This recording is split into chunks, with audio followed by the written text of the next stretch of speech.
कृपया आप लोगों से निवेदन है कि कम चोटिल वाले डीजे से दूरी बनाए रखें। डीजे आसिफ भाई, आप लोगों से निवेदन है कि कम चोटिल वाले डीजे से दूरी बनाए रखें। डीजे आसिफ भाई।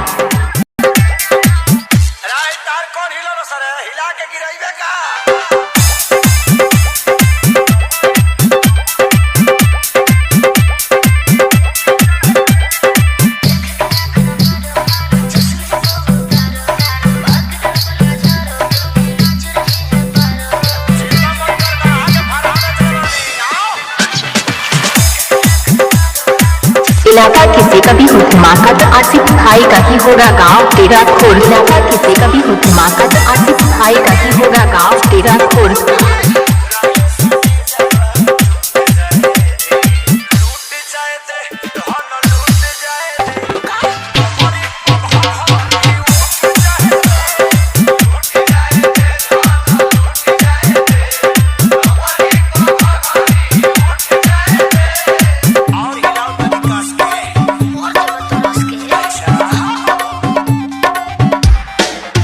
आसिफ भाई, गाँव तेरा खोर।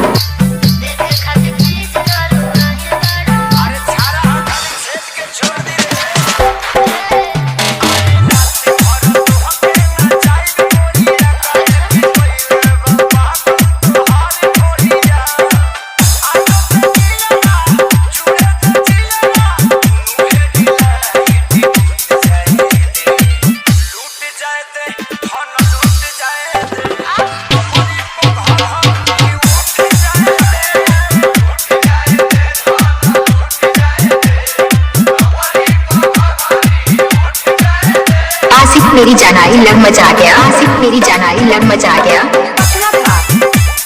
जिला बाराबंकी।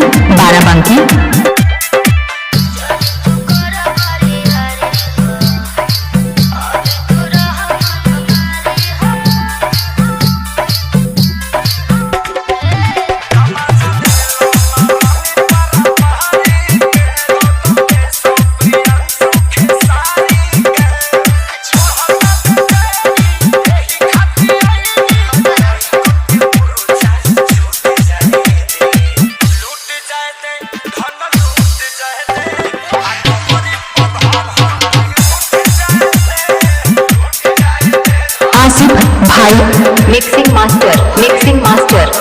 इनका मोबाइल नंबर है 771 89 062।